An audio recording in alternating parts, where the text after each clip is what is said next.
Buong linggo na.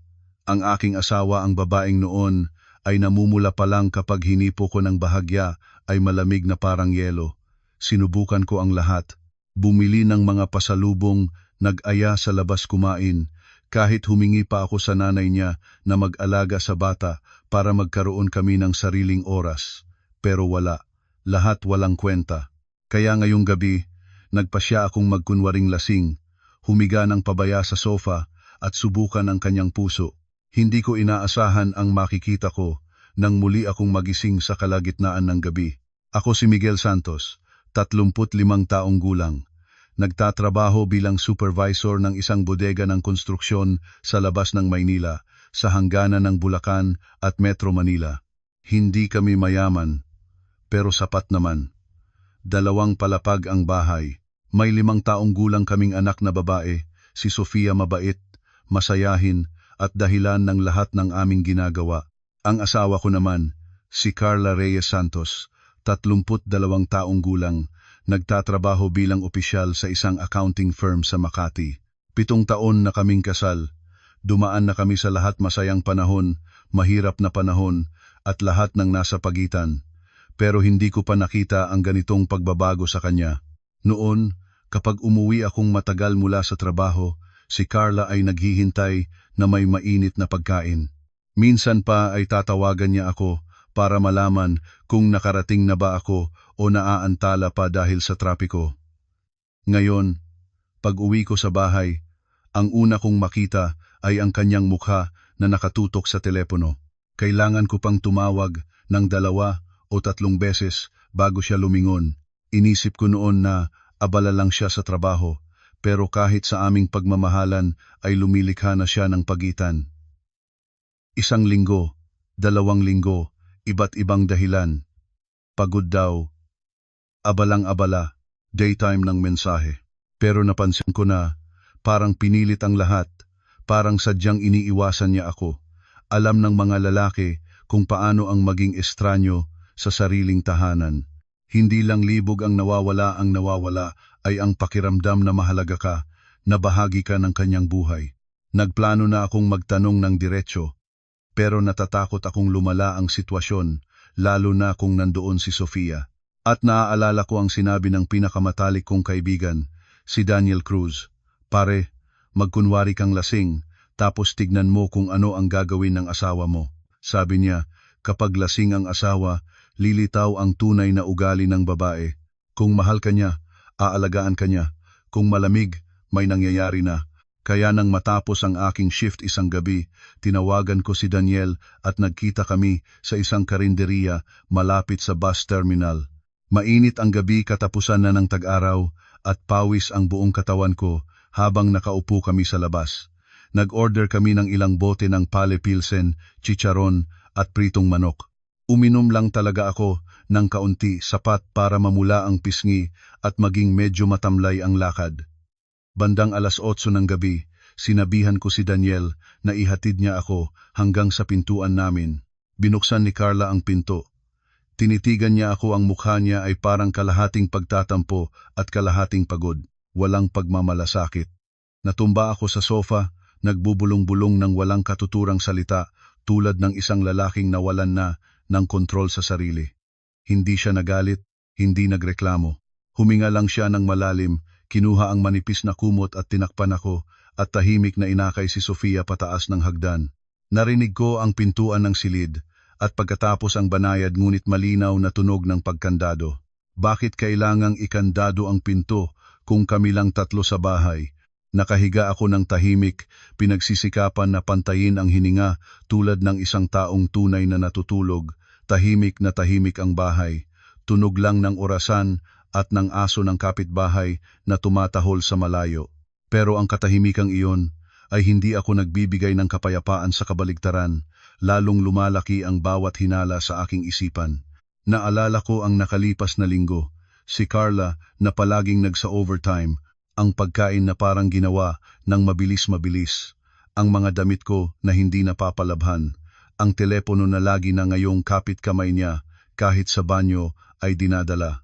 Isang beses, nagkunwari akong hihiram ng kanyang telepono dahil wala na raw baterya ang akin at napansin ko ang pagkagitla niya bago niya ibigay ito. Isa-isang nagtitipon ang mga maliit na detalye na iyon sa dibdib ko, pabigat ng pabigat. Bandang 1:00 ng madaling araw, bigla akong nagising, hindi dahil sa alak, hindi dahil sa ingay, kundi dahil sa isang kakaibang pakiramdam, tulad ng isang bagay na humihila sa iyong atensyon kahit natutulog ka. Dahan-dahan akong umupo at lumingon sa paligid ng sala. May liwanag na tumatalsik mula sa puwang sa ilalim ng pintuan ng silid. Maingat akong naglakad papalapit. Kumabog ang puso ko sa dibdib. Sa pamamagitan ng makipot na butas ng pintuan, nakita ko si Carla hindi natutulog. Nakaupo siya, nakasandal sa headboard, may hawak na telepono na nakadikit sa tainga. Mahinahon ang kanyang boses, pero malinaw ang bawat salita na dumating sa aking tainga tulad ng malamig na talim ng kutsilyo. Huwag kang mag-alala, hindi alam ng asawa ko, aayusin ko ito agad. Napatigil ako. Nanlamig ang mga kamay at paa ko. Sa aking ulo ay paikot-ikot ang 1,000 tanong. Sino ang tinatawagan niya? Bakit sinasabi niyang hindi alam ng kanyang asawa? Ano ang itinatago niya? Gusto kong pumasok. Gusto kong agawin ang telepono sa kanyang mga kamay. Gusto kong sigawan siya at humingi ng sagot. Pero may isang bahagi sa aking puso na natakot sa katotohanan. Natakot na baka ang sasabihin niya ay mabali ang lahat ng itinayo namin ng 7 taon. Bumalik ako sa sofa at humiga ng pabaya, pinagsisikapang pantayin ang hininga. Pero sa loob ng aking ulo, hindi na maaaring bumalik sa dati ang lahat. Mula sa sandaling iyon, alam ko na may nakabaon na lihim sa pagitan namin ni Carla. Isang lihim na maaaring kailangan kong bayaran ng mahal para malaman. Kinaumagahan, gumising ako na mabigat ang ulo, hindi dahil sa alak, kundi dahil sa obsession sa mga salitang narinig ko kagabi. Si Carla ay nagising ng maaga, gaya ng dati. Inihanda niya ang almusal para kay Sofia, pagkatapos ay dinala ang bata sa malapit na paaralan. Sa labas, parang normal na asawa at ina ang lahat ng ginagawa niya, ngumiti pa nga siya at pinalala akong kumain bago magpunta sa trabaho. Pero para sa akin, hindi na natural ang lahat ng galaw na iyon. Para itong isang maskara, isang balot na nagtatago ng isang bagay. Naupo ako sa harap ng mainit pang tabo ng arroz caldo, ngunit hindi ko mararamdaman ang lasa. Sa aking isipan ay paulit-ulit na tumatahak ang boses niya. Hindi alam ng asawa ko. Isang babae na tumatawag ng 1:00 ng madaling araw, nagkakandado ng pintuan, normal ba iyon? Sa biyahe papuntang trabaho, sinubukan kong limutin ang lahat, pero hindi ko magawa. Sa bodega, maraming truck na pumapasok at lumalabas, mga empleyado na humahanap ng pirma ko, mga kargamento na kailangang suriin, pero ang isip ko ay nakabitin sa ibang lugar. Minsan-minsan ko tinitingnan ang aking telepono, parang baka may mahuli akong kakaibang mensahe o tawag. Pero maingat si Carla, may password ang kanyang telepono. At hindi ko nais na maging marahas bago pa man ako may katibayan. Nang tanghali, tinawagan ko si Daniel at dali-daling ikuwento sa kanya ang narinig ko. Tumawa siya nang may kahulugan. Sabi ko na sa iyo, pare, kapag nagbabago ang babae ng ganyan, may dahilan. Subaybayan mo siya ng maigi. Huwag kang magmadali, kailangan mong maging matalino. Tahimik akong nakinig. Nag-aatubiling maniwala. Nag-aatubiling hindi maniwala. Ang katotohanan ay isang bagay na nais kong malaman, ngunit natatakot akong harapin. Sa mga susunod na araw, mas maingat na akong nagmasid. Si Carla ay lalo pang nagbabago, hindi sa magandang paraan. Palagi siyang bumabalik ng huli mula sa trabaho, sinasabi niyang overtime. Minsan ay hanggang 9:00 ng gabi bago siya umuwi. Ang pagkain ay hindi na maingat tulad dati, madalas ay bumibili na lang siya ng handa sa labas para sa aming tatlo. Kapag tinanong ko, sinasabi niya na malapit na raw ang katapusan ng quarter, kaya maraming trabaho. Malinaw ko namang naiintindihan ang trabaho ng isang accountant, lalo na sa katapusan ng buwan. Pero ang kanyang mga mata na umiiwas at ang pagmamadali sa kanyang mga salita ay nagbibigay sa akin ng nerbiyos. Isa pang bagay na nagpabigat ng aking hinala ang kanyang telepono. Dati, iniiwan niya ito sa mesa ng kusina o sa sofa at minsan pa ay hinahayaan akong tignan ang kanyang mga schedule. Ngayon, kasama niya ang telepono sa lahat ng dako, kahit sa banyo. Isang beses, nagkunwari akong hihiram dahil wala na raw kuno ang baterya ko. Nagulat siya ng bahagya bago ibigay, sinabi pang malapit na raw maubusan ng baterya. Ang maliit na sandaling iyon ay para sa akin na taga na pang-ukit sa isang paring sumisira na. Isang gabi, pagkatapos mapahiga si Sofia, tinanong ko siya ng mahinahon, "Mahal, may itinatago ka ba sa akin? Napapansin ko na palagi kang pagod, palagi kang umuuwi ng huli, hindi na tayo naglalapitan." Natigilan sandali si Carla, pagkatapos ngumiti ng pakuwa. "Nag-iisip ka ng labis, busi lang talaga sa trabaho. Pagod din ako, ayaw kitang pag-abalahan." At pagkatapos, bumaling siya kay Sofia at nagkunwaring inaantok na. Nakahiga ako sa kanyang tabi, tinitingnan ang kanyang likod sa maputlang liwanag ng nightlamp. Ang babaeng minahal ko ng 7 taon, ang babaeng dumaan kasama ko sa lahat ng kahirapan, ay ngayon ay parang estranyo. Kinabukasan, humingi ako kay Daniel na magkita sa isang sikat na kapehan sa tabi ng paaralan. Nag-order kami ng 2 iced black coffee. Isinalaysay ko ang bawat detalye mula sa telepono hanggang sa mga gabi na bumabalik siya ng huli. Nag-isip si Daniel ng matagal. Malinaw may problema. Pero huwag kang magmadali na i-conclude na may ibang lalaki, maaring utang, o napasali sa isang scam, o anumang bagay. Pero kailangan mong malaman, sabi ko sa iyo maraming tukso sa labas ngayon, at kung hindi ka maingat, masisira ang pamilya mo nang hindi mo namamalayang. Mas nalito pa ako, totoo namang maraming tukso ngayon, pero hindi ko pa rin kaya paniwalaan na magtataksil si Carla. Kahit gayon, ang mga kakaibang bagay ay hindi ko mapabayaan. Nang hapong iyon, habang kumakain kami, tinanong ko ng may pagtatago, "Mahal, paano ang kumpanya ninyo ngayon? Hindi ba nagbibigay ng buwis na sweldo?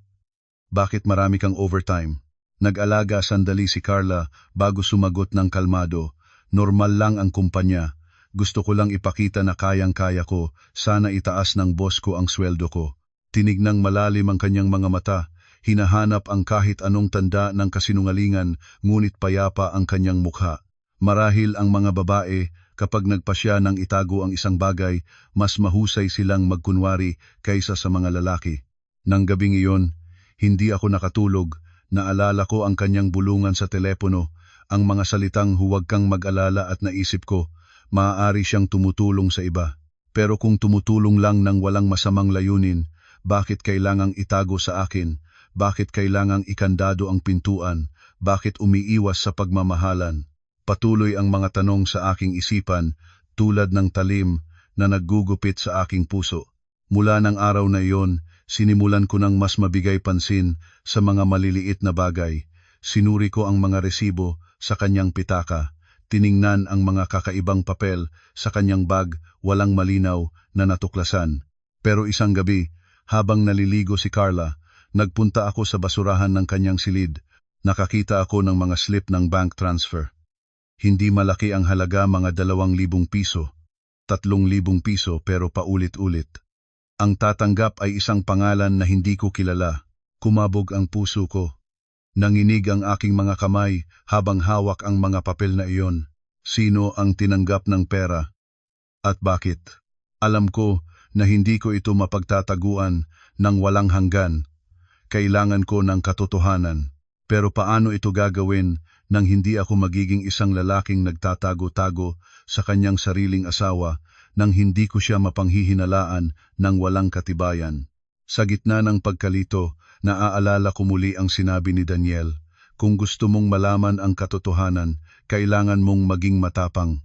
Sinikap kong patibayin ang aking kalooban. Kinabukasan, susundan ko si Carla, tahimik ngunit determinado. Anumang masakit ang katotohanan, kailangan kong malaman. Hindi ko na kaya pang maghintay. Bawat beses na makita ko si Carla na may hawak na telepono, o bawat beses na umabot siyang huli, kumakanta ang dibdib ko sa kirot. Nagpasya akong direkta na. Naisip ko muli ang pagkunwari na lasing. Gusto kong makita kung ano ang gagawin niya kapag ako ay nasa pinakawalang kakayahang estado. Aalagaan ba niya ako o gagamitin niya ang pagkakataon para gumawa ng iba? Nang hapong iyon, tumawag ako kay Daniel at nagkita kami sa pamilyar naming karinderya.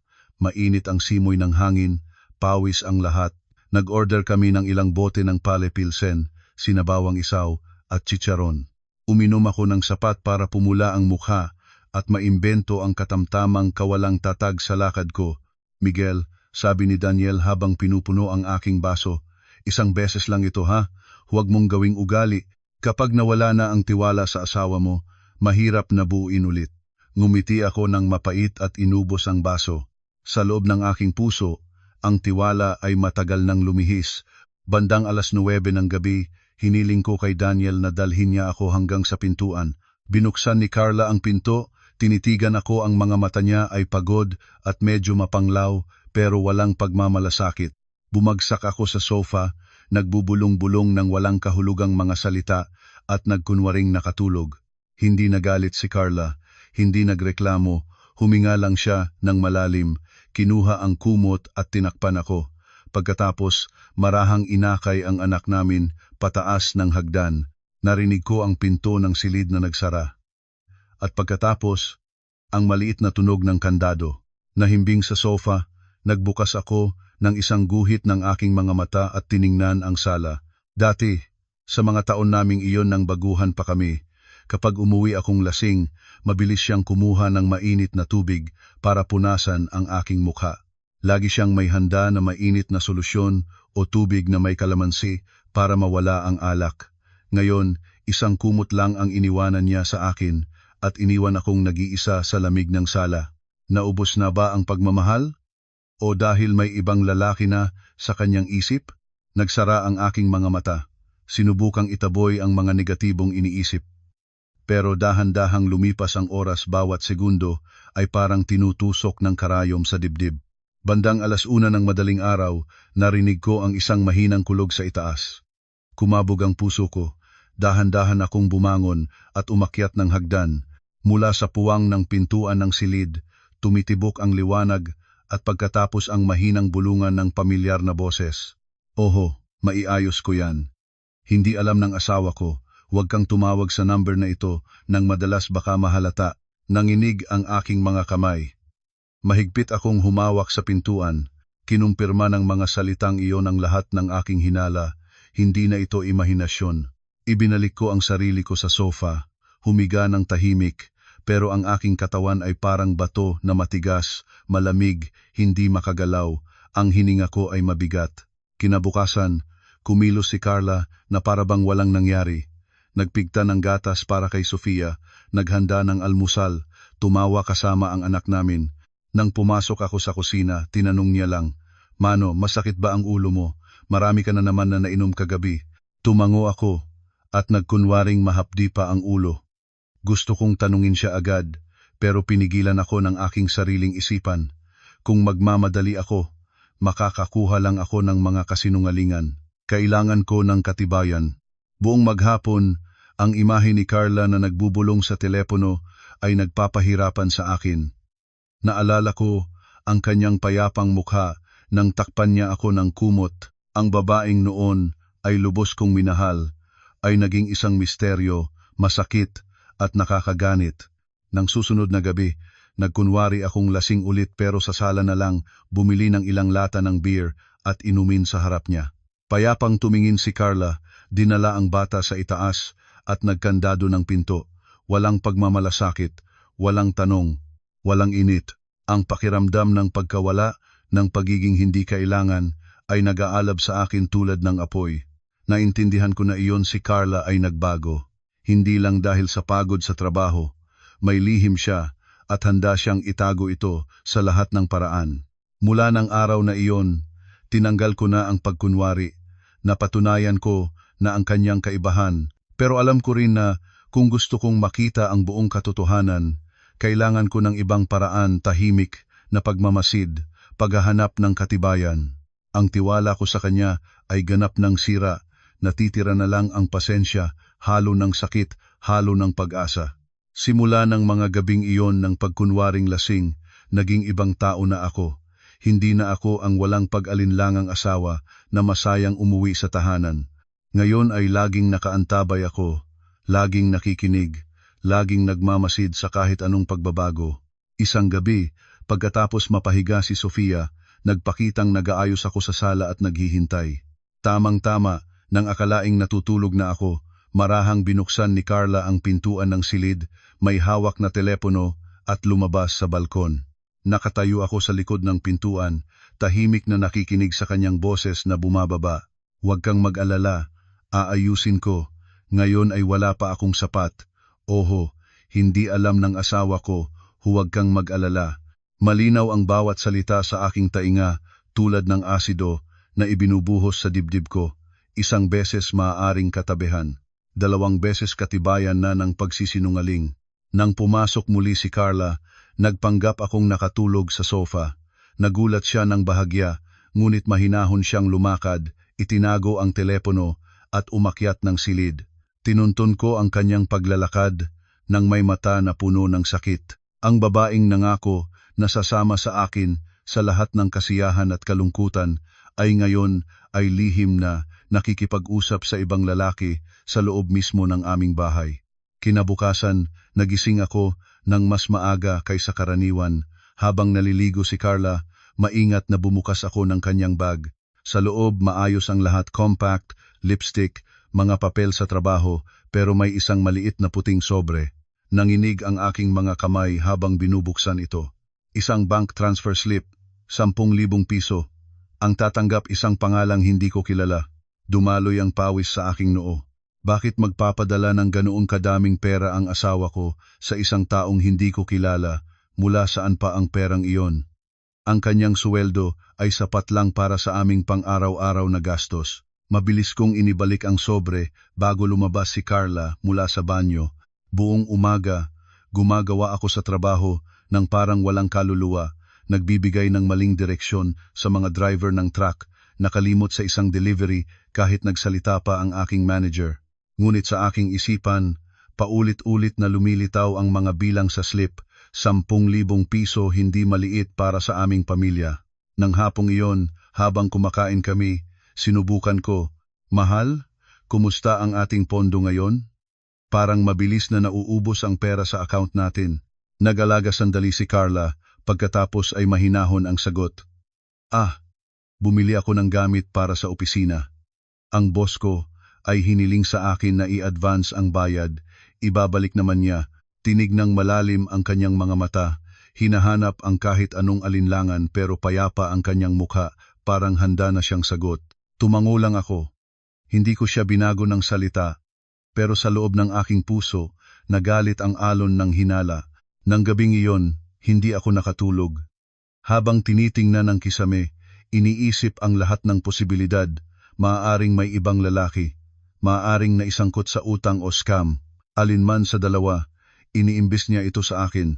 Lumingon ako sa anak naming natutulog ng tahimik sa tabi ng kanyang ina at nagbalik ng pag-aalala sa aking puso. Kung maguho ang pamilyang ito, ano ang mangyayari kay Sofia? Isang hapon, nag-excuse akong may trabaho, pero talagang nagpunta ako sa labas ng opisina ni Carla at naghintay. Sa oras ng uwian, lumabas siya, hindi pumunta sa direksyon ng aming bahay, kundi lumiko sa kalsadang patungong mas maingat na lugar sa gitna ng lungsod. Suot niya ang kanyang opisina na damit, buhok na kaipit, pero mabilis ang lakad at palagi siyang lumilingalinga parang may sumusunod sa kanya. Tahimik akong sumunod, nagpapanatili ng sapat na distansya. Tumigil si Carla sa isang maliit na kapehan sa isang tago na eskinita. Mula sa malayo, nakita kong naupo siya nang katapat ang isang lalaki, mga 40 taong gulang, maayos ang damit, puting polo shirt, suot na maningning na relo. Kumausap sila ng marahan. Paminsan-minsan ay yumuyuko si Carla at lantad ang pagkabahala sa kanyang mukha. Nakatayo ako sa likod ng poste, ang puso ko ay naglalagablab. Sino ito? Bakit nagkikita sila ng lihim? Gusto ko na sanang pumasok agad, ngunit pigilan ako ng aking isipan. Kung gagawin ko iyon ng walang malinaw na katibayan, magiging gago lang akong mapanghinalain. Hinawakan ko ang aking telepono at kumuhang lihim ng ilang larawan mula sa malayo. Nanginig ang aking mga kamay, pawis ang aking likod. Pagkalipas ng halos 30 minuto, bumangon si Carla at lumabas muna. Sumunod ang lalaki pagkatapos ng ilang sandali ng ibang direksyon. Nanatiling nakatayo ako sa pwesto ko, pabigat ang puso, kahit walang malinaw na katibuan ng pangangalunya. Ang larawang iyon ay nagbibigay sa akin ng maraming gabing walang tulog. Nang umuwi si Carla, normal siya nagluto, nag-usap kay Sofia, naghanap ng kung ano sa ref. Tinitigan ko siya, halo ang pagmamahal at galit. Gusto kong sigawan siya, pero pinigilan ko ang sarili ko. Alam ko na hindi madaling ilabas ang katotohanan. Kailangan ko pang maghanap. Mula sa sandaling iyon, naintindihan ko na ang aming tahimik na buhay ay nagiba na. Ang tiwala sa pagitan namin ay nadurog, natitira na lang ang mga piraso ng pagdududa at takot. Pagkatapos ng hapon na iyon, nang makita ko si Carla kasama ang lalaki sa kapehan, puno ng mga tanong ang aking isipan papauwi. Kung kaibigan lang ito, bakit lihim? Kung katrabaho, bakit hindi sabihin sa asawa? At bakit lantad ang kaba at pangamba sa kanyang mukha tulad ng isang taong nagtatago ng napakalaking sikreto? Kinabukasan, habang naliligo si Carla, tinahak ko ang aking lakas ng loob at binukas ang kanyang bag. Sa loob, bukod sa mga gamit, may maliit na sobre ulit. Nagbukas ako. Sa pagkakataong ito, 3 bank transfer slips. Ang mga numero ay nagpapawis sa akin ng malamig. 5,000, 10,000, at 20,000. Ang tatanggap ang parehong hindi kilalang pangalan. Dahan-dahan akong naupong lapat sa sahig, mga kamay na hawak ang mga papel, puso ko na parang gusto nang pumutok. Ang aking asawa, na ang suweldo ay sapat lang para sa aming gastusin, saan galing ang lahat ng perang ito? At bakit paulit-ulit ang pagpapadala? At lalo pa itong dumarami. Mabilis na inibalik ko ang lahat bago lumabas si Carla. Buong gabi ng araw na iyon, umupo ako ng tahimik sa sala, nakatuon sa telebisyon pero hindi nakikita ang anumang lumalabas.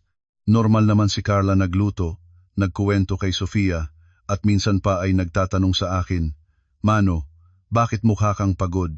Gumawa lang ako ng ngiti. Wala, okay lang. Ngunit sa loob ng aking dibdib, bawat salita niyang sinasabi ay parang nagpapabilis sa pagsisinungaling na nangyayari. Nang gabing iyon, hindi talaga ako nakatulog. Sa bawat pagpipigil ng mata, lumilitaw ang mga imahe ng mga slip. Ang boses ni Carla sa telepono ay umalingaw-ngaw sa aking tainga. Hindi alam ng asawa ko. Lumingon ako sa aking asawa na natutulog sa tabi ko, payapa ang kanyang mukha sa pagtulog. Sa loob ng maraming taon, lubos akong nagtiwala sa kanya, ni minsan ay hindi ko siya dinududa. At ngayon, sa loob ng ilang linggo, ang lahat ay nagbago, ang tiwala ay gumuho, ang pagmamahal ay naging mapait na pagdududa. Nagpasya akong hindi ako maaaring titigil dito. Kinaumagahan, tinawagan ko si Daniel at isinalaysay ang tungkol sa mga slip. "Malinaw na, Miguel," sigaw niya. "Babaeng nagpapadala ng pera sa ibang lalaki, nangangalunya o may malaking problema. Kailangan mong kumilos na. Huwag mo na siyang hayaang basta na lang." Nauuntol ang aking lalamunan. Pero natatakot ako, Daniel. Natatakot sa katotohanang maaaring pumatay sa akin. Mahina niyang buntong hininga. "Kahit matakot ka, kailangan mong harapin ito. Kung hindi, mabubuhay ka sa pagdurusa habang buhay." Nang gabing iyon, nagkunwari akong may lakad, ngunit bumalik ako sa malapit na lugar sa opisina ni Carla at naghintay. Bandang 8:00, lumabas siya sa pintuan, hindi pumunta sa aming tahanan, kundi lumiko sa isang sulok. Sumunod ako, kumabog ang dibdib. Tumigil si Carla sa isang ATM. Lumingalinga muna siya, pagkatapos ay nag-withdraw. Nakatayo ako sa likod ng isang puno, ang dilaw na ilaw ng makina na sumasalamin sa kanyang pagkabahala. Mabilis na isinalpak ni Carla ang pera sa kanyang bag at nagmadaling lumakad.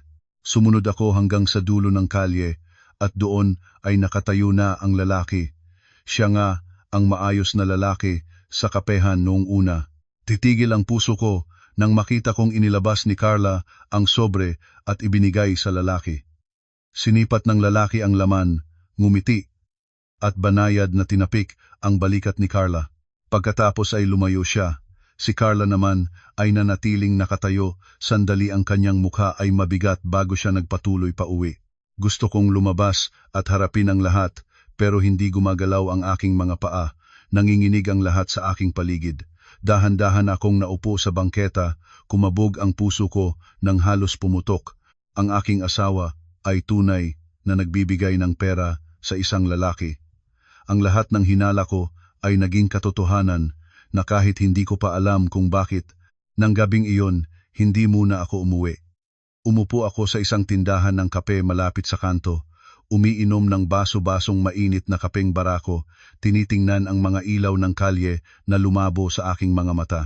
Naalala ko ang lahat ng aming mga sandali, ang aming kasal na simple ngunit puno ng pag-asa, ang mga gabing nagpuyat kaming dalawa kay Sofia, nang sanggol pa ito, ang pagtatayo ng aming maliit na bahay, ng isang brick sa isang pagkakataon, at ngayon ito. Nang makarating na ako sa bahay, natutulog na si Carla, kasama si Sofia. Dahan-dahan akong naupo sa gilid ng higaan, tinitingnan ang aking asawa. Gusto kong gisingin siya, gusto kong sigawan siya. Ano ang ginagawa mo sa likod ko? Bakit nagbibigay ka ng pera sa lalaking iyon? Pero nang makita ko ang inosenteng mukha ni Sofia, na mahigpit na yakak-yak sa kanyang ina, ang maliit na mga kamay na nakatabi ng tahimik, napaluha na lang ako ng tahimik. Hindi ko maaaring hayaang makita ng aking anak ang kanyang mga magulang na nag-aaway, at hindi ko maaaring hatiin ang pamilya ito dahil sa galit na hindi ko pa lubos na iintindihan. Kinagat ko ang aking mga labi at nilibing ang luha. Nangako ako sa aking sarili, hahanapin ko ang buong katotohanan bago ako humarap. Natuklasan ko sa mga susunod na araw na malaki ang nangyayari sa aming account sa bangko. 3,000 rito, 7,000 roon sa loob ng isang buwan, halos 40,000 piso ang nawala nang walang malinaw na dahilan. Para sa aming pamilya, iyon ay malaking halaga, sapat para sa taunang pag-aaral ni Sofia. Pakiramdam ko ay walang magawa, hindi ko alam kung ano ang ginagawa ng aking asawa, hindi ko makontrol ang aming sariling tahanan. Isang gabi, hindi ko na napigilan ang sarili ko. Mahal, bakit parang marami kaming ginagastos? Napansin ko na mabilis na bawas ang aming ipon. Nag-alinlangan sandali si Carla pagkatapos ngumiti. Bumili ako ng kaunting gamit para kay Sofia at nagpadala ng konti sa mga magulang ko. Tapos may kontribusyon din sa opisina. Tinitigan ko siya, hinahanap ang kahit anong tanda ng kasinungalingan. Pero kalmado si Carla, sa antas na hindi ko siya masabing nagsisinungaling. Tanging ang aking puso ang umaangal. Nang gabing iyon, nahiga ako na nakatalikod sa kanya, mga mata ay bukas sa dilim. Sa aking isipan, isang kaisipan lamang ang umiikot. Si Carla ay dahan-dahang lumalayo sa aking mga bisig, papalapit sa isang mundong hindi ko maaaring maabot. At alam ko na ang lahat ng ito ay ang ibabaw lamang. Ang nagtatago sa ilalim ay maaaring mas malupit pa. Nabuhay ako sa mga susunod na araw na puno ng pagdurusa. Habang tinitingnan ko si Carla, lalong naramdaman ko ang isang di nakikitang pader sa pagitan namin. Lahat ng nakita ko ang mga transfer ng pera, ang pagkikita sa lalaki, ang mga bulungan sa gabi, wala na itong pagdududa sa aking isipan. Ngunit kung hindi ko siya haharapin ng direkta, hindi ko kailanman malalaman ang buong katotohanan, at hindi na rin kaya ng aking katawan na tiisin ang higit pa. Isang gabi, pagkatapos mapahiga si Sofia, naghintay ako sa sala. Dilaw at maputla ang ilaw, umiikot ang electric fan, tahimik na tahimik ang lahat kaya maririnig mo pa ang iyong sariling tibok ng puso. Bumaba si Carla, may hawak na telepono, pagod ang mukha pero pinilit pang ngumiti nang makita niya akong nakaupo roon. Huminga ako ng malalim at nagsalita ng tuwiran, pinigilan ang galit sa aking loob. Carla, napapansin ko na nagbabago ka. Madalas na umuluwi ng huli, hindi na tayo nagkukuwentuhan. Iniiwasan mo ang ating pagmamahalan, may itinatago ka ba sa akin? Natigilan sandali si Carla. Lumingap ang kanyang mga mata sa loob ng isang segundo bago muling maging panatag. Naupo siya sa tabi ko, inilagay ang kanyang kamay sa aking tuhod at mahinahon ang kanyang boses. Nag-iisip ka ng labis. Stress lang talaga sa trabaho. Pagod, huwag kang mag-worry nang walang dahilan. Tuminging malalim ako sa kanyang mga mata, naramdaman ko ang talab sa aking dibdib. Sa 7 taon na pamumuhay, kasama siya, nalalaman ko kung kailan nagsisinungaling si Carla. At ang tono niya, ang tingin niya hindi katotohanan ang nasa likod niyon. Sinikap kong manatiling kalmado. Paano naman ang mga transfer ng pera? Nakita ko ang mga slip. Carla, huwag mo akong lokohin. Lantad ang pagkagulat sa kanyang mukha. Ibinaba niya ang kanyang tingin. Bago dahan-dahang umimik. Yun, ang kaibigan ko. Nahihirapan siya. Tinulungan ko lang siya, pero nagtago kasi baka hindi mo payagan. Kumabog ang aking puso. Anong kaibigan? Kilala ko ang mga kaibigan mo. Bakit hindi ko kailanman narinig ang pangalang iyon? Bakit palihim ang pagkikita? Bakit palihim ang mga tawag sa kalagitnaan ng gabi? Kinagat ni Carla ang kanyang labi. Nagumpisa na siyang umiyak medyo. Hinawakan niya ang aking kamay. Nananabik ang boses. Miguel, totoo bang hindi ka nagpapalagay ng masama? Hindi kita tinutaksilan. May pinagsisikapan lang akong ayusin, pero hindi ko pa masabi ngayon. Magtiwala ka muna sa akin. Nanginig ang aking puso. Isang bahagi ng akin ay nagnanais na yakapin siya, maniwala na may problema lang siya. Ngunit ang kabila ay sumisigaw. Nagsisinungaling siya, nagtatago pa rin. Inalis ko ang aking kamay at tumayo, napipi ang boses.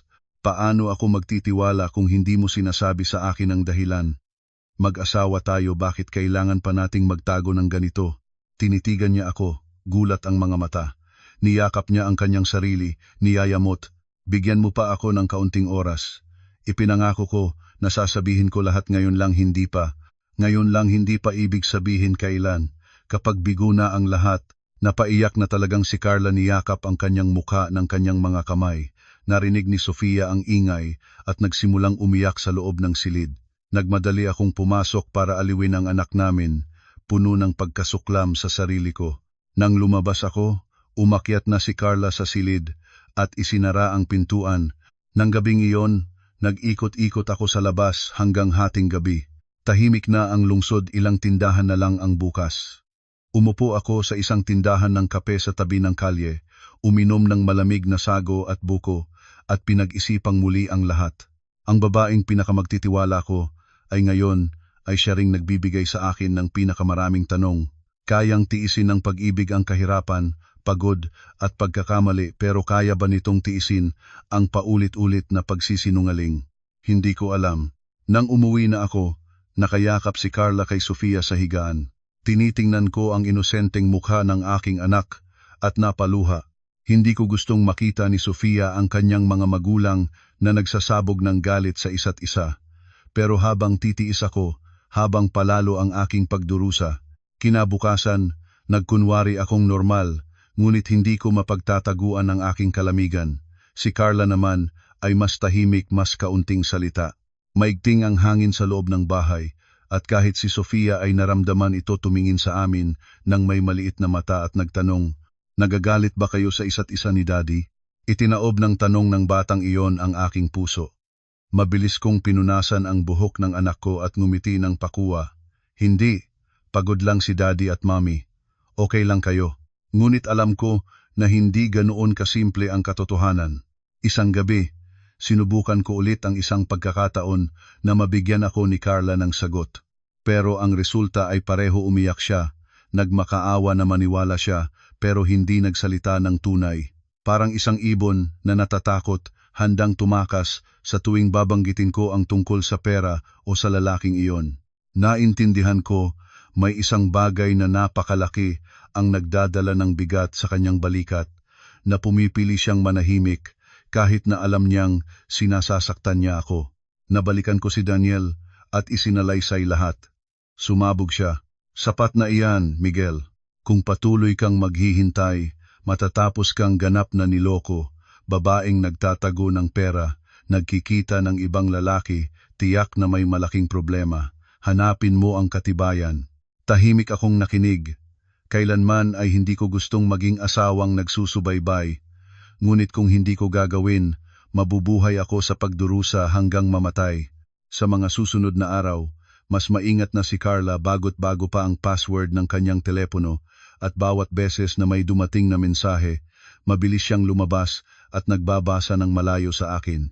Lalo pang nagtitipon ang mga katibayan ng kanyang pagtatago. Alam ko na nabigo ang aking direktang pagtatanong. Hindi ko malapit ang katotohanan at lalo ko lang siyang pinagingat. Kailangan ko ng ibang paraan, tahimik na pagmamasid, paghahanap ng hindi na mapapabulaan ang katibayan. Dahil naintindihan ko, ang lantarang katotohanan lang ang makakatigil sa nakakaantok na bangungot na ito. Pagkatapos ng nabigong pagtatanong, naalala ko na wala akong matitiwala ang mga pangako ni Carla. Sinabi niyang sasabihin niya lahat, ngunit kailan? Isang linggo, isang buwan, o hanggang masira na lahat nang hindi na mapanumbalik. Sa aking puso, ang pagdududa ay lumampas na sa hangganan ng aking pagtitiis. Nagpasya akong hanapin ang katotohanan sa lahat ng paraan, kahit na masakit ang ibubunyag nito. Tinawagan ko si Daniel, tuyot ang aking boses. Daniel, matutulungan mo ba akong bantayan si Carla? Hindi ko kaya mag-isa, natatakot akong mabisto at masira ang lahat. Ilang segundo siyang nanahimik, pagkatapos ay matatag ang sagot. Sige, bahala na ako. Hanggang dito na tayo, kailangan ng malinaw na katibayan, o palagi kang magdadala ng duda sa iyong dibdib. Pinag-usapan namin ng maingat ang plano, simpleng plano lamang. Sa hapon, magkukunwari akong busy sa trabaho at si Daniel ang tahimik na susundan si Carla mula sa opisina niya. Kung tunay na overtime lang siya, malinaw na nag-iisip lang ako ng masama. Ngunit kung lumiko siya kahit saan para makita ang isang tao, magkakaroon na tayo ng sagot. Nang hapon na iyon, nakaupo ako sa aking opisina at pakiramdam ko ay naglalagablab ang aking loob. Mabagal na lumipas ang oras. Sa 6:30 ng gabi, nag-vibrate ang aking telepono. Isang maikling mensahe mula kay Daniel. Lumabas na, hindi umuwi. Papunta sa gitna, kumabog ang aking puso. Nanginig ang aking mga kamay nang halos mabitiwan ang telepono. Sinulatan ko agad, sundan mo siya, huwag kalimutang maglitrato. Pagkaraan ng ilang oras, nagpadala si Daniel ng larawan. Sa blurred na kuha, nakilala ko si Carla, suot ang opisina na damit, buhok na kaipit, hawak ang bag. Sa kanyang tabi ang parehong lalaking maayos na lalaki mula sa kapehan. Dalawa silang naglalakad magkatabing, walang halatang intimacy, ngunit malinaw na hindi ito katabehan.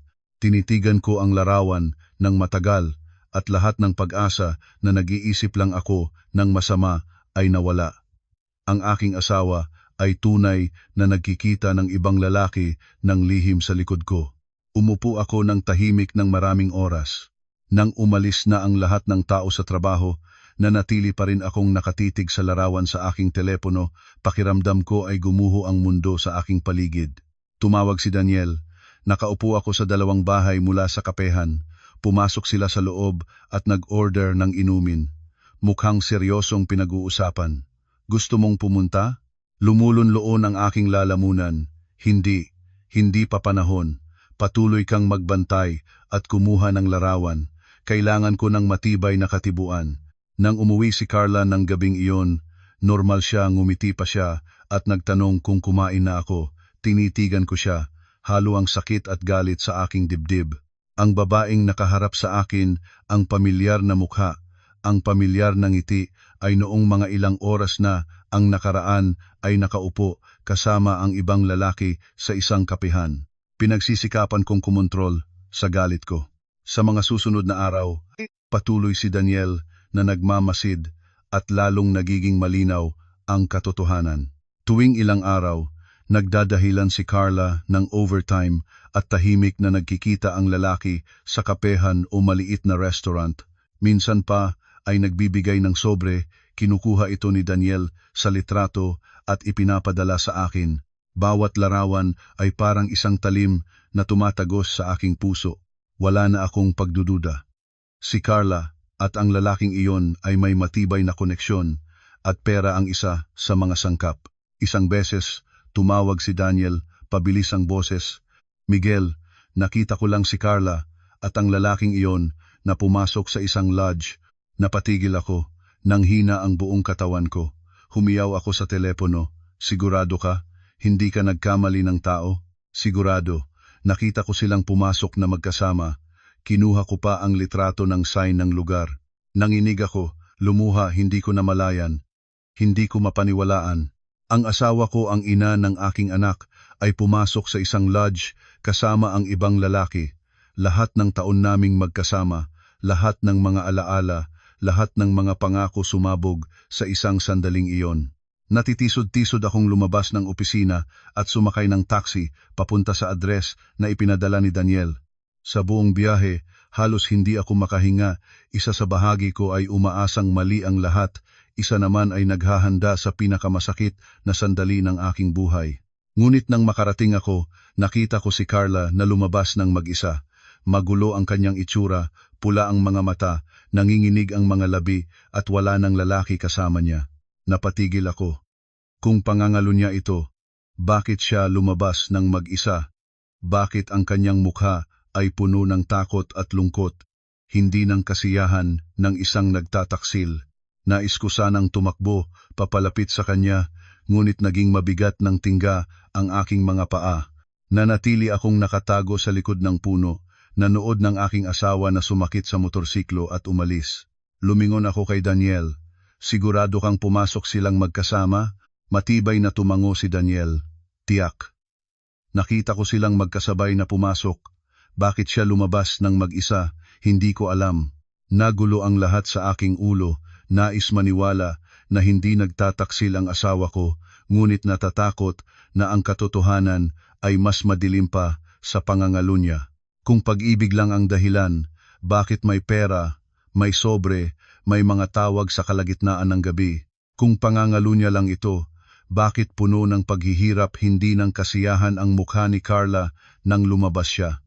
Nang gabing iyon, umuwi ako bago si Carla at nagpanggap na natutulog sa sofa. Nang pumasok siya, narinig ko ang kanyang pagod na buntong hininga. Naupo siya sa sofa sa tabi ko, tahimik na tinitigan ako. Dahan-dahan kong binuksan ang aking mga mata.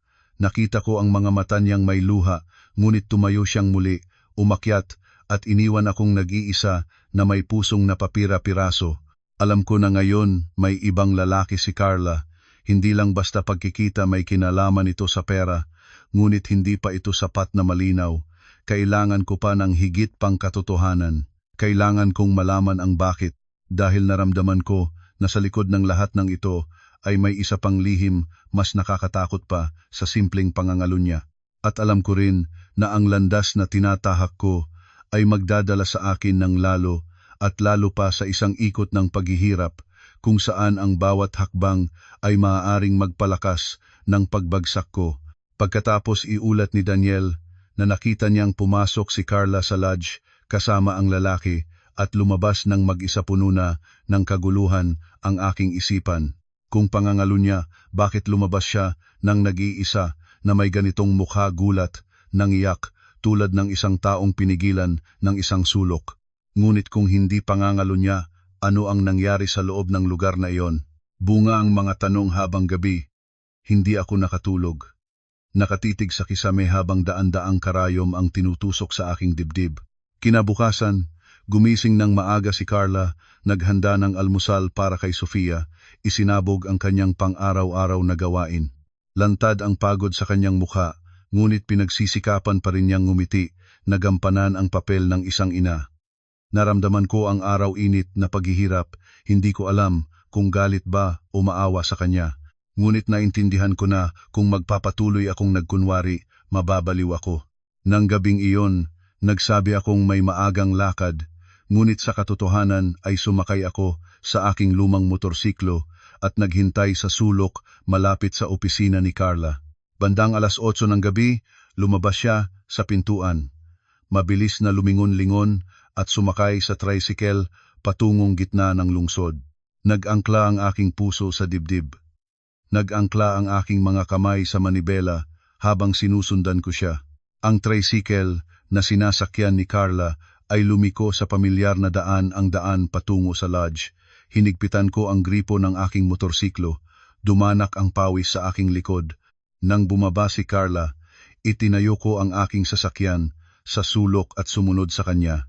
Nakatayo si Carla sa harapan ng lodge, nanginginig ang mga kamay habang tumatawag sa telepono. Ilang minuto lang, lumabas ang lalaki, maayos pa rin, puting polo, maningning na relo. Nagbulong-bulungan sila, pagkatapos ay yumuko si Carla at sumunod sa lalaki papasok. Hindi ko na pinigilan ang sarili ko. Nagmadali akong lumapit ngunit ang aking isipan ang nagpigil sa huling sandali. Kung pumasok ako ngayon, makikita ko ang pinakamasaklap na eksena ng aking buhay. Kinagat ko ang aking labi at naghintay sa labas.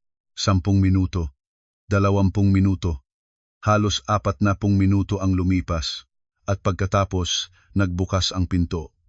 Lumabas si Carla, nang una maputi ang mukha, pula ang mga mata, nanginginig ang mga labi.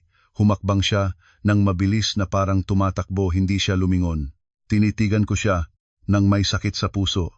Walang tanda ng isang pag-ibig na lihim na puno ng pagnanasa, tanging kapighatian, takot, tulad ng isang taong nagtutulak ng napakalaking bigat. Hindi ko na napigilan ang sarili ko. Lumabas ako at huminto sa harapan niya. Natigilan si Carla nang makita ako ang kanyang mukha ay walang kulay. Tiningnan ko ng diretso ang kanyang mga mata, lumulunloon ang aking lalamunan. Sabihin mo, ano ito? Bakit kailangan mong makita ang lalaking ito dito? Napatigil si Carla, naninikip ang kanyang lalamunan. Miguel, anong ginagawa mo dito? Sinundan mo ba ako? Humiyaw ako. Oo, dahil nagsinungaling ka nang paulit-ulit. Sinabi mong papunta ka sa trabaho, ngunit narito ka sa isang lodge kasama ng lalaking ito. Akala mo ba buta ako? Bumuhos ang luha ni Carla, nalaglag sa kanyang mga pisngi. Biglang lumuhod siya sa bangketa, nababaling ang boses. Miguel, hindi ganon ang iniisip mo. Sumasaksi ako, hindi kita tinutaksilan, ngunit hindi ko masabi ngayon. Hinawakan ko ng malakas ang kanyang kamay at pinatayo. Hindi mo masabi hanggang dito na ang lahat at nandito ka pa, sa isang lodge kasama ang lalaki. Nakita ko na ang lahat, hanggang kailan mo pa ako lolokohin. Tinitigan niya ako, desperado ang mga mata, nagpatak ng luha. Paulit-ulit na umiling. Pakiusap, magtiwala ka sa akin ngayon. Sasabihin ko lahat ngayon lang, hindi pa. Parang lumipad na ang lahat ng aking pagpipigil. Kailan kung hindi ngayon?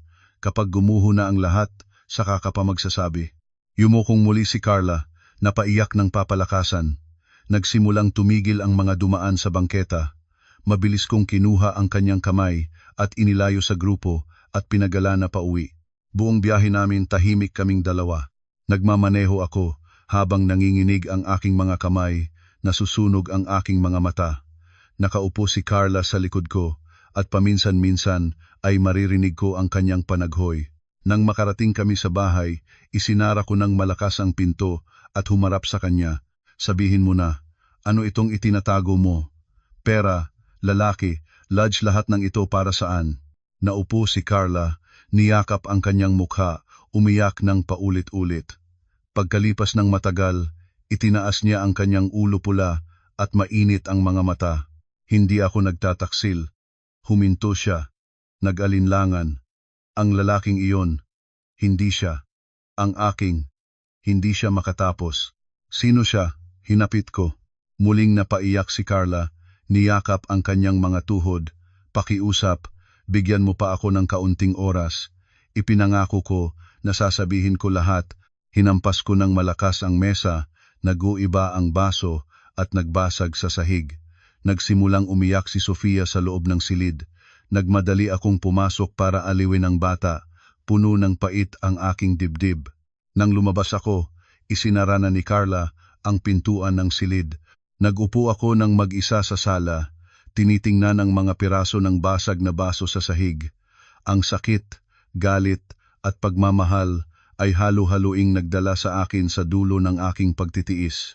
Ngunit isang bagay ang naramdaman ko, alam ko na hindi nagsinungaling si Carla nang sabihin niyang hindi siya nagtataksil.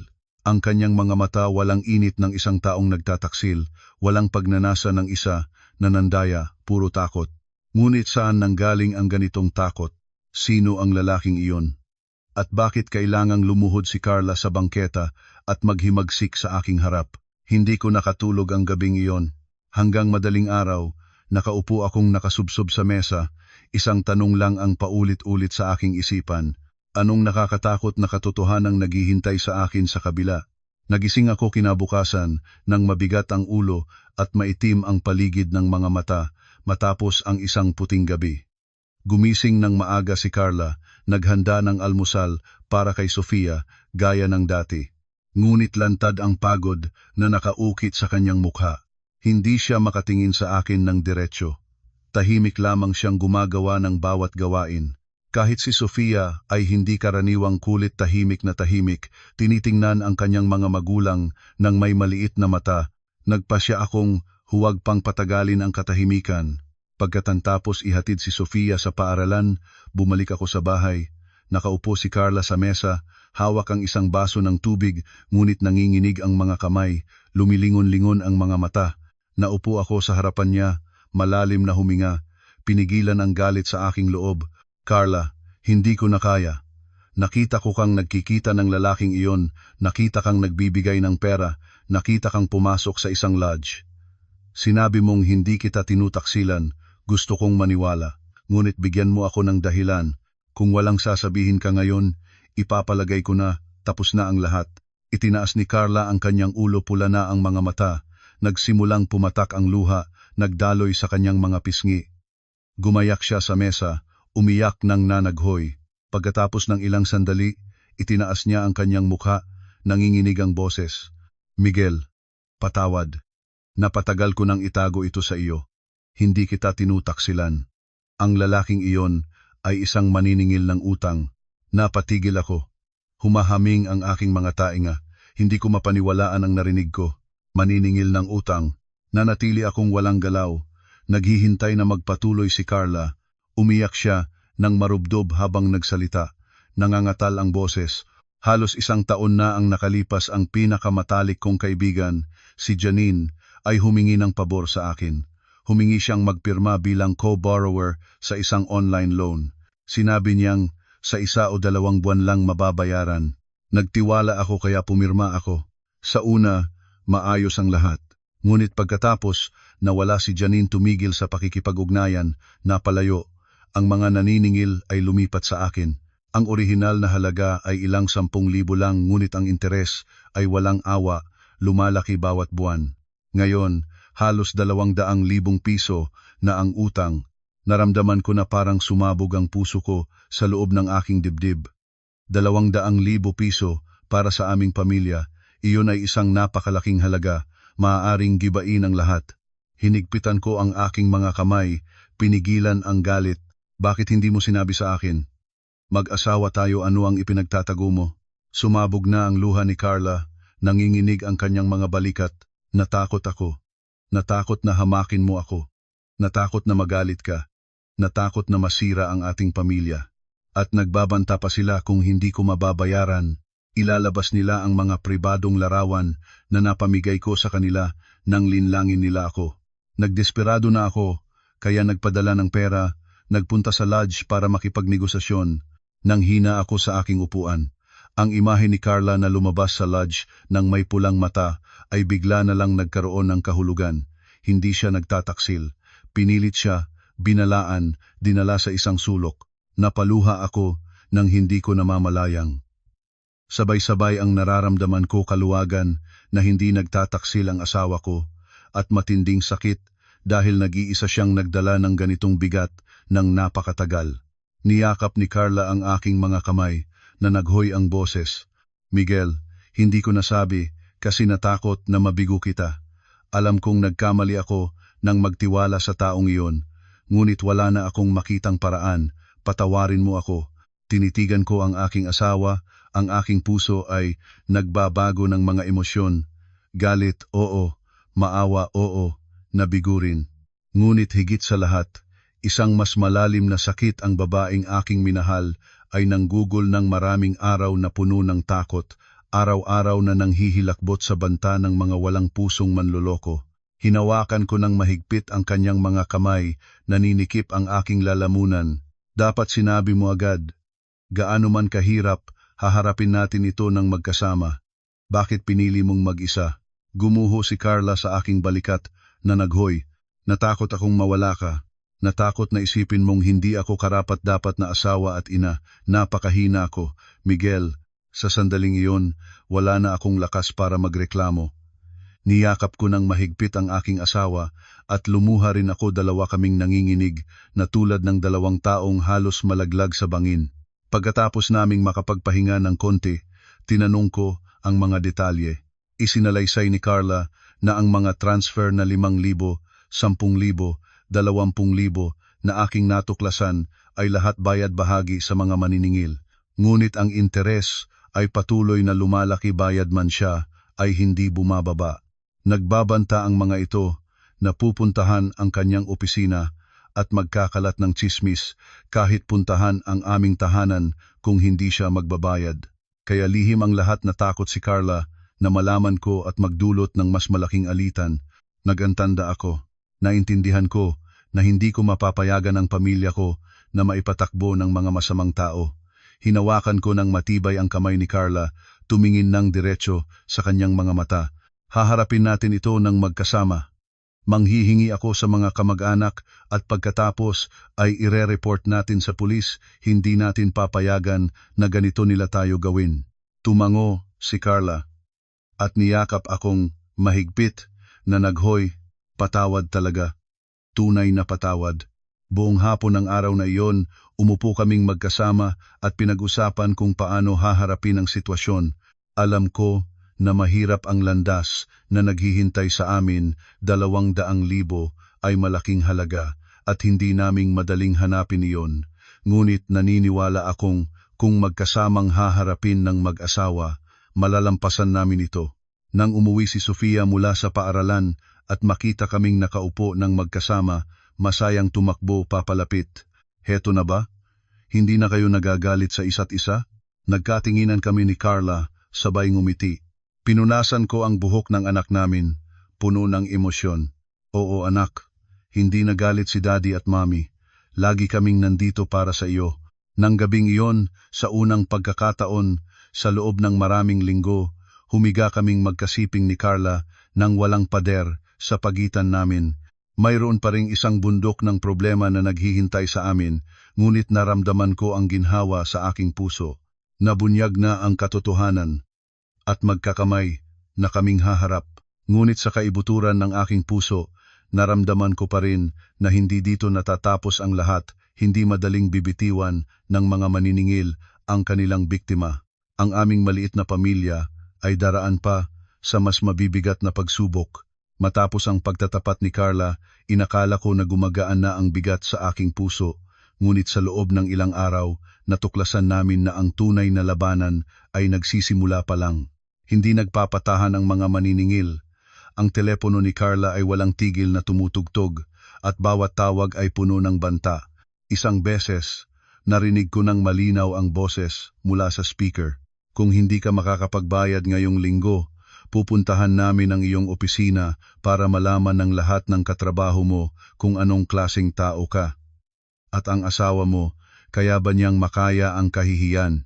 Nanginig si Carla, nang putla ang kanyang mukha. Agaw ko ang telepono at sigaw ko papunta sa linya. Asawa ko siya. Ako ang kausap ninyo mula ngayon, huwag na kayong magbanta. Kami ay nagtatrabaho na para ayusin ito. Ngunit ang kabilang dulo ay tumatawa ng mapanghiyang at nagbaba ng linya. Sinimulan ko ng tumawag sa mga kamag-anak. Ang bawat isa ay nakatulong ng kaunti. Ang aking pinsan ay nagpahiram ng 30,000, ang aking tita ay nakakalkal ng 20,000, at ang aking naipon ay nagdagdag ng kabuuang higit sa 100,000. Ngunit malayo pa iyon sa 200,000. Pagod ako nagtatrabaho sa araw, nagbibilang ng piso sa gabi. Tuwing gabi, tinitingnan ko ang aking anak na natutulog ng maayos sa bisig ng kanyang ina, at nais ko lang na maagaw ang lahat ng bigat mula sa kanila. Isang gabi, habang kumakain kami, may kalakas na katok sa aming pintuan. Binuksan ko ito, 3 lalaki ang nakatayo roon, mabigat ang itsura. Ang isa ay ngumiti ng mapait. Kayo ba ang Pamilya Santos? Magandang gabi. Naparito kami para ipaalala ang utang ay kailangan bayaran.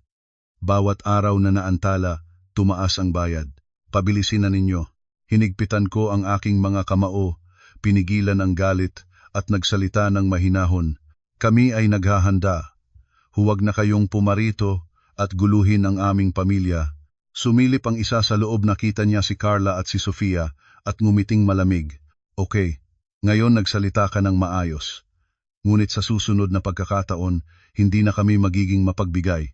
Pagkatapos ay nagpaalam sila, iniwan akong nakatayo nang walang kibuan. Umiyak si Carla, niyakap ng mahigpit si Sofia. Pinunas ko ang balikat ni Carla, ngunit naglalagablab ang aking loob. Malinaw na, ang mga taong ito ay hindi lang gustong bayaran, gusto nilang gawing takot ang buhay namin. Nang gabing iyon, hindi ako nakatulog. Naupo ako sa dilim, nag-iisip, at sa wakas, nagpasya ako kailangan ng tulong ng batas. Kinabukasan, pumunta ako sa tanggapan ng pulis sa aming barangay at isinalaysay ang buong kasaysayan mula nang linlangin ang kaibigan ni Carla hanggang sa mga banta ng mga maniningil. Maingat na nakinig ang opisyal, nag-notes at sinabihan akong maghanda ng lahat ng katibuan, mga tawag, mensahe, slip ng bank transfer para sa proseso. Umalis akong medyo gumagaan ang puso. Habang ito ay nangyayari, patuloy akong naghanap ng paraan para makakuha ng mas maraming pera. Ibinenta ko ang aking lumang motorsiklo, ang motorsiklong kasama ko pa noong mga unang araw ng aming buhay bilang mag-asawa, at nakakuha ng halos 15,000. Isinalin din namin ang aming mga singsing sa kasal at ilang alahas sa isang pawn shop. Sa kabuuan, naipon namin ang mahigit 150,000. Nagpasya akong gamitin ito bilang tanda ng aming katapatan sa pagbabayad habang hinihintay ang kilos ng pulis. Nang hinirang ko ang pulong sa mga maniningil para ibigay ang pera, hinawakan ni Carla ang aking kamay nang mahigpit, puti na ang kanyang mukha. Pinatahan ko siya. Huwag mag-alala. Nandito ako. Lalampasan natin ito. Nagpunta kami sa maliit na kapehan, ang parehong lugar kung saan unang nakita ko si Carla kasama ang lalaki. Lumabas ang lalaki kasama ang dalawa niyang kasama. Nang makita niya akong kasama ni Carla, ngumiti siya nang may kahulugan. Ah, kasama na ang asawa. Mabuti, mas mabilis na nating maayos ito. Inilagay ko ang sobre sa mesa. Ito ay 150,000. Ibibigay namin ang natitirang halaga sa susunod na buwanan. Ngunit huwag na kayong magbanta sa aking asawa. Kinuha ng lalaki ang sobre, binilang ang laman, pagkatapos ay itinaas ang kanyang titig, malamig ang mga mata. Kulang pa rin. Huwag kang mag-akala na dahil nagbigay kayo ng kaunti ay may karapatan ka ng magsalita. Ngunit, okay, para sa ngayon, bibigyan ko kayo ng 1 buwang palugit. Kung lumipas iyon nang walang bayad, huwag kayong magreklamo. Tumayo siya at umalis. Iniwan kaming nakaupo nang hindi makapagsalita. Sa daan pa uwi, hinawakan ni Carla ang aking kamay, naninikip ang kanyang mga mata. Patawad sa lahat ng ito. Kung hindi lang ako nagtiwala sa taong iyon. Hinigpitan ko ang kanyang kamay. Nagutom ang aking lalamunan. Tapos na ang nakaraan. Ang mahalaga ay mula ngayon, walang itinatago sa isa't isa. Mag-asawa tayo, lahat ng hirap at sakit ay haharapin nating magkasama. 1 buwan pagkatapos, tinawagan kami ng pulis. Dumaan na ang kanilang investigasyon.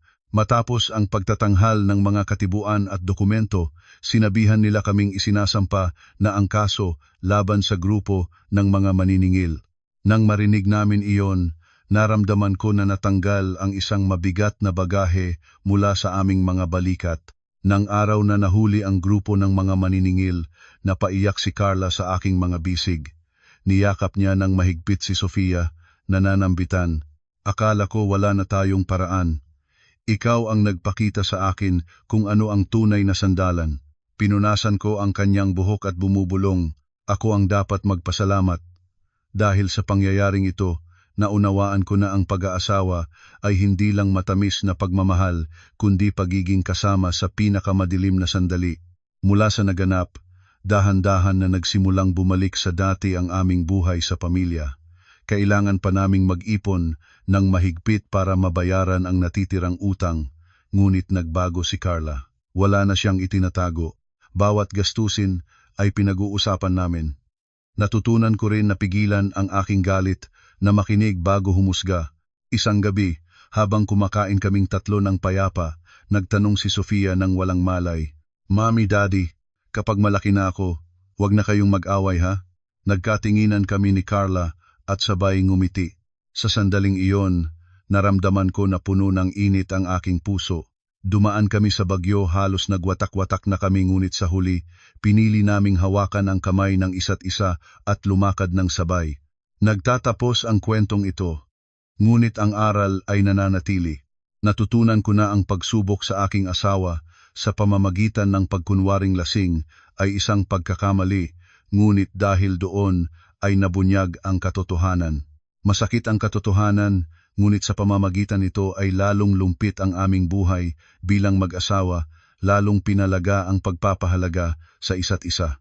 Ang buhay sa pag-aasawa, kung tutuusin, ay hindi lamang ang mga payapang araw kundi ang bawat pagkakataon na sabay na tumayo pagkatapos ng pagbagsak, at naniniwala ako habang may hawak kamay, ang aming maliit na pamilya ay hindi kailanman susuko. Maraming salamat sa inyong pakikinig sa kwentong ito.